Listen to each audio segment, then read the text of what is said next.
Hey guys, it's Tarkus from TarkhisGaming. Today I'm going to give you a demonstration of my prototype mob separator for the 1.3 update. I've tested it with 4 or 5 small batches and so far it's been 100% accurate, but I know that this design is not 100% accurate. I'm hoping that some of you guys will build this and give me your feedback in the comments so I know what changes will have to be made.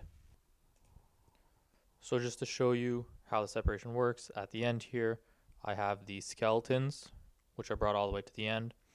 And then in the middle, I have the creepers that are brought into these 2 holding chambers. And at the start, I have these zombies that are the first ones to be sorted out. So I'll go up to the top and show you how it works. Over here is where the mobs are dropped into the system. And right here is where the zombies are filtered out. They will be aggravated by the villager that you see over there. And they will try to attack it and be brought down into their chamber. The skeletons and creepers will be dropped into this little holding chamber where the creepers will be scared by the cat that is right here, and they will try to run and they will fall into the 2 side gaps. Meanwhile, the skeletons will just try to swim and they will come up to the top and be brought into the last chamber. So now I'm going to go ahead and build it and show you it in some more detail. So I've already placed 2 blocks up in the sky here to get it started.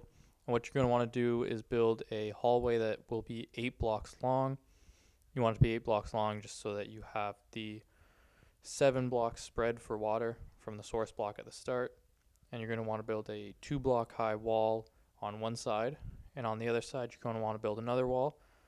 But this one's going to be a bit different.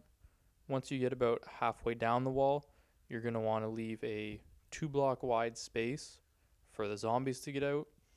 You're going to want to place a sign on each side of these to keep the water in the hallway from spilling out. Now you can place your water and make sure it's all working right. It ends right at the end, which is perfect. So now you're going to want to go ahead and finish this side of the wall. I'm going to use glass just so that I can look in and make sure that the mob system's working all right. So next you want to build the pathway for the zombies to go down. I usually build it 3 long. After the first block, you're going to want to narrow it down just so that it's 1 wide. Then you'll want to leave a space and put 2 more blocks, and this will be where the villager sits. You need to build it too wide at the start just so that a zombie facing the opposite direction has time to turn around and track the villager before it's too late. Once you have your walls set up, you're going to want to place signs along the bottom layer here just until the gap. And then you're going to want to place a half slab on the other side of the gap to keep your villager from escaping. Then you're going to want to build up your villager's enclosure and build up your walls. Again, I'm going to use glass on the one side just so that I can see in. Next, you're going to want to place 2 signs directly opposite of the gaps. This is because we're going to place water at the head level in this little zombie pathway to draw them in and make sure they're going where you want. And you're going to want a sign just above the hole there at the end too. Then you can place your water and you'll want to spawn your villager at the end here. So let me just grab the villager egg. And then once you have this, you'll be able to start building your roof. So you want to place some blocks along here. Now, one of the keys is you can't have a solid block at the entranceway, at the 2 wide entranceway.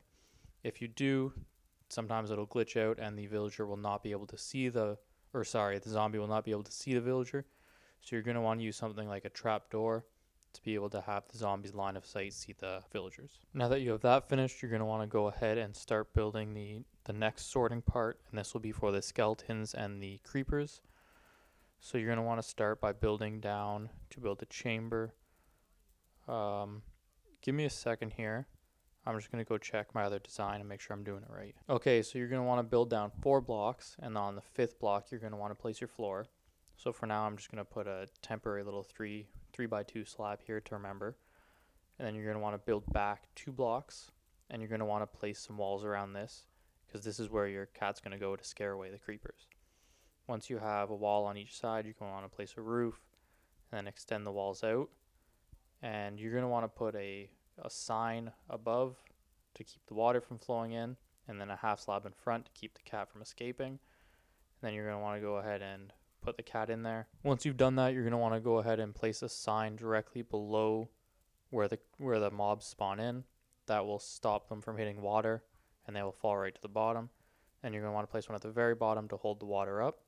and you want to place another one on top of this, and then a wall at the end. Having these bottom signs are very important because a creeper will not run away from a cat if they are swimming in water. However, if the water is at head level, they will still run away. Sorry for that little cut. I made a little mistake when I was building it there. All I've done is build a 3x2 gap on each side of it, and now I'm going to place trapdoors on each side. The reason you want to put trapdoors here is because the creepers will see these as a solid block, so their pathfinding will let them run on them, and they will fall right through. As far as I know, the creeper will try to run at least 5 blocks away from the cat. So you're going to want to build at least 5 blocks in every direction. So you're going to end up with something that is about 11 blocks wide, because you're going to want the middle one and then 5 on each side. And you're going to want about 6 blocks long. So if you're building this up in the air, as long as you have this platform, the creepers should run away reliably and fall into the gaps. I haven't done extensive testing of this, so you may need to add a block or two, but as far as I can tell, the 13x6 block will be fine. Now you'll want to go ahead and place a sign on 2 signs on each side. This will be there to hold the water in. You're actually going to want to break one of these and put a block here first. You're going to need this block here so that you can actually use it to place the water. Once you've placed the water, you can then destroy the block and place a sign in its place, and then place another sign directly in front of that to hold the water in. Alright, so now I'm just going to quickly fix these trapdoors that were changed by the water flow. And now you're going to want to go ahead and start building the passage for the skeletons to go. So you're going to want to place one block directly above the sign for the first one, and then after that you're going to want to leave them too high. This is just to help prevent the skeletons from moving side to side, moving laterally once they start swimming up. The next thing you're going to want to do is place a sign below the sign that you already have there. This is going to be the row that helps hold the water up. Oh, I fell there.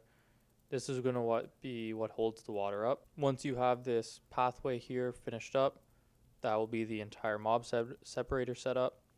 So I'm going to go ahead and just finish this last walkway here. It's very simple. All you have to do is make it about 8 blocks long so that the water will end right at the end. Make it 2 or 3 blocks high. It's up to you. Put on the roof, and then put the collecting chambers underneath this and these zombies. I'll go ahead and finish that, and I'll show you the finished product. Just to clarify, you're going to want to put your water directly in front of this sign here that leads in from the first part of the separator. So here's the final product. To clarify what I've done, I've added the skeleton collector at the end here and the zombie collector at the start there. And underneath here, I've changed the number of signs. I now have 5 signs followed by the cobblestone floor for the rest of the hallway. All that's left now is to do a quick test, so I'll fly up the top and get my eggs. And I'm going to place 2 of each mob, so I'll go creeper, skeleton, zombie, zombie, skeleton, creeper. And then quickly I'll go and check. So first the zombies, and if I look in their container here, there's 2 zombies. If I go down here, if I look, there's a creeper on the right and a creeper on the left, so there's 2 creepers. And if I come down to the end here for the skeletons, there's 1 skeleton and 2 skeletons. So it's working just fine. So I hope some of you go out and build this now and come back and in the comments leave any problems that you find with this system so that I can try and fix them as quick as possible and we can overall build a better system. Keep in mind this is just a prototype, so don't rely on this to be 100% accurate. If this helped, please give me a like, and if this really helped, don't forget to subscribe, and thanks for watching.